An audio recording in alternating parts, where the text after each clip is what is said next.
Hello everyone and welcome to UGC NET mentor guys. अगर आप assistant professor बनना चाहते हैं तो एक बड़ा चेंज हुआ है सिलेक्शन प्रोसेस में, जिसको कि आज की इस वीडियो में समझना और जानना जरूरी है। बट इससे पहले वीडियो में आगे बढ़े, मैं आपको बता दूं कि paper one UGC net paper one और पेपर टू की तैयारी कैसे करनी चाहिए ताकि एग्जाम आपका सिंगल अटेम्प्ट में क्रैक हो जाए। इसके रिगार्डिंग मैंने वीडियो ऑलरेडी बना दी है, तो चैनल पर विजिट करके आप इस वीडियो को गो थ्रू कर सकते हैं अगर आपका नेट या जेआरएफ क्वालिफाई नहीं हुआ अभी तक तो। ओके, तो गाइस देखिए, अब जो एग्जाम होने वाला है जिसमें 5,000 से ज्यादा वैकेंसीज अनाउंस होने वाली हैं। 5,000 से ज्यादा वैकेंसीज का मतलब है कि एक ऐसा मौका जहां पे आप अपना सिलेक्शन ले सकते हो, क्योंकि आप अच्छी खासी वैकेंसीज आने वाली हैं। तो इसमें अब रिटन टेस्ट होगा, रिटन टेस्ट के बेसिस पे ही सिलेक्शन होगा। रिटन टेस्ट होगा प्लस इंटरव्यू होगा।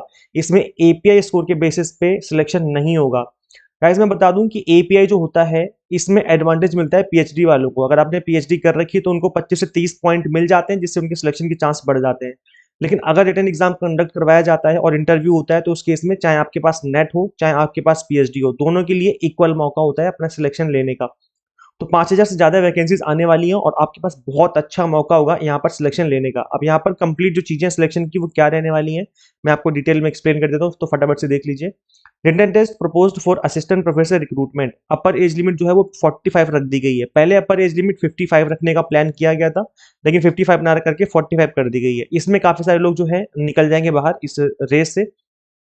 अब ऐसी जो न्यूज है वो कहाँ की है और किस तरीके से सिलेक्शन आप लोग ले पाएंगे, तो ऐसी न्यूज है पटना की। मतलब ये जो वैकेंसीज आने वाली है 5,000 से ज्यादा, ये आने वाली है बिहार के अंदर जितनी भी यूनिवर्सिटीज एंड कॉलेजेस हैं। तो यहाँ पर कोई भी अप्लाई कर सकता है, ऑल ओवर इंडिया से कोई भी कैंडिडेट यहाँ पर एलिजिबल होता है अप्लाई करने के लिए। With the draft statute framed by an 8-member committee of Lok Bhavan and presently under review of the Vice Chancellor of all the universities. The appointment of assistant professor in the institution of higher education in Bihar is likely to undergo significant change soon. तो यहाँ पर significant मतलब बड़े level के changes देखने को मिलने वाले हैं। पहले कहा गया था कि एक्सपीरियंस भी देखा जाएगा, पीएचडी भी देखी जाएगी, आपका एकेडमिक रिकॉर्ड भी देखा जाएगा, सब कुछ देखा जाएगा, उसके बाद सिलेक्शन होगा। लेकिन अब ऐसा नहीं है, सभी को इक्वल मौका दिया गया है सिलेक्शन का, चाहे आपके पास नेट हो चाहे आपके पास पीएचडी हो, दोनों के इक्वल चांस है। अगर आपने रिटन एग्जाम में अच्छा परफॉर्म कर लिया तो फिर आपका सिलेक्शन पक्का मानो। All the aspirants irrespective of their NETs qualification और PhD degree will now have to take the state level written test followed by interview. तो रिटन एग्जाम होगा और आपका इंटरव्यू कंडक्ट होगा। If they are thinking of joining a college और university, candidates की जो as है अब 45 जो है वो एलिजिबल नहीं होंगे अप्लाई करने के लिए। मतलब 45 से ज्यादा अगर आपकी एज है तो आप एलिजिबल नहीं माने जाओगे यहाँ पर अप्लाई करने के लिए। पहले यहाँ पर 55 एज रखने का प्लान किया गया था, लेकिन अब जो है 45 कर दिया गया है। मिनिमम एज 23 ईयर्स रखी गई है यहाँ पर। तो ये जो एज लिमिट क्राइटेरिया है, इसके अलावा एक दो चेंजेस और है जिसको हम फटाफट से गो थ्रू कर लेते हैं। जैसे यहाँ पर आप देखेंगे कि जो रिटन टेस्ट है वो 160 मार्क्स का रखा गया है और इंटरव्यू 40 मार्क्स का है। टोटल 200 नंबर का हो गया। इन 200 नंबर से आपको मार्क्स दिए जाएंगे और इसके बेसिस पे आपका मेरिट लिस्ट बनेगी। इसके अलावा यहाँ पर ये जो 160 मार्क्स है, इसमें आपको मिनिमम 50% मार्क्स स्कोर करने ही पड़ेंगे। अगर इससे कम आप स्कोर करोगे तो भी आप डिस्क्वालीफाई हो जाओगे। तो यहाँ पर ये चीजें हैं। बाकी सजेशन मांगे गए हैं जितने भी यूनिवर्सिटीज के वाइस चांसलर हैं, अगर ये लोग कुछ सजेशन देते हैं तो कुछ इसमें चेंजेस हो सकते हैं। अदरवाइज यही वाला जो मैं बता रहा हूँ इसी प्रोसेस को कंटिन्यू कर दिया जाएगा। यहाँ पर जो एग्जाम है वो कौन कंडक्ट करेगा, Bihar state university service commission BSUSC जो एग्जाम है आपका कंडक्ट करेगा। इसी रिक्रूटमेंट प्रोसेस को ये कंप्लीट करने वाला है। Candidates will be first appear a written exam and only those who qualify test by securing 50% marks, उनको ही इंटरव्यू के लिए कॉल किया जाएगा, बाकी सबको डिस्क्वालीफाई कर दिया जाएगा। तो यहाँ पर रिटन एग्जाम में आपको परफॉर्म करना पड़ेगा। अब गाइस देखो, यहाँ पर जो वैकेंसीज हैं वो 5,000 से ज्यादा वैकेंसीज आने वाली हैं। पिछली बार जब वैकेंसीज आई थी तब सितंबर 2020 का महीना था, अभी 2026 चल रहा है। अब आप ये देखो, यहाँ पर जो वैकेंसीज आ रही हैं लगभग लगभग 6 साल के बाद आ रही हैं अभी। अब अगर आपने सिलेक्शन नहीं लिया ना इस बार इस सेशन में, तो अगली बार फिर से वैकेंसीज 5 से 6 साल के बाद ही आएंगी। तो बहुत लंबा टाइम हो जाएगा, तब तक तो एज लिमिट ही निकल जाती है। तो ऐसे में अच्छा मौका है। 5,000 से ज्यादा वैकेंसीज अगर आती हैं तो ऐसे में हर एक सब्जेक्ट में, मल्टीपल सब्जेक्ट में अच्छी खासी नंबर ऑफ वैकेंसीज होंगी। अगर आप अच्छे से पढ़ते हो, मेहनत करते हो, तो आपका एग्जाम यहाँ पर निकल सकता है, आपका सिलेक्शन आपका यहाँ पर हो सकता है। तो ये है न्यूज कंप्लीट निकल के आ रही है।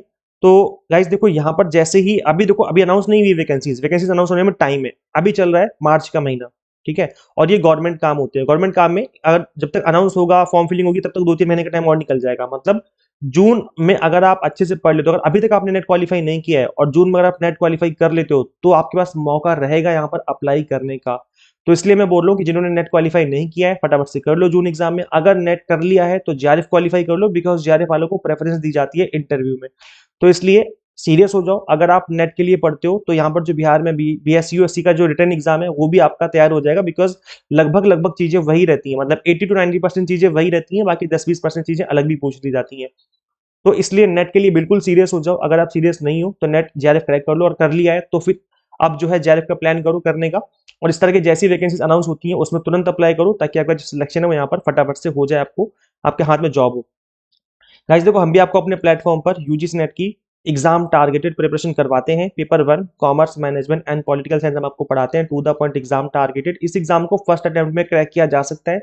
मैंने भी अपने इस एग्जाम को फर्स्ट अटेम्प्ट में ही क्रैक किया था। अगर आप स्टार्टिंग से एग्जाम टारगेटेड स्टडी करते हो, गाइस कंप्लीट कंटेंट आपको बायलिंगुअल मिल जाता है, 100 mock test and PDF notes मिल जाते हैं, जिसके थ्रू आप मल्टीपल टाइम रिवीजन और प्रैक्टिस कर सकते हैं। तो गाइस करना क्या होगा, आपको सिंपली गूगल प्ले स्टोर से एग्जाम मेंटर ऐप इंस्टॉल कर लेनी है। अगर आप एक iOS यूजर है तो उसका लिंक हमने आपको अलग से इसी वीडियो के डिस्क्रिप्शन बॉक्स में, कमेंट बॉक्स में दे दिया है। सो गाइस शेयर कर दीजिए इस वीडियो को उन सभी के साथ जो भी यूजीसी नेट एस्पिरेंट है, या फिर जिन्होंने जिन्होंने भी असिस्टेंट प्रोफेसर बनना चाहते हैं। Subscribe for UGC update and assistant professor job related updates. Guys इस वीडियो में इतना ही, मिलते हैं फिर नेक्स्ट वीडियो में। Thank you.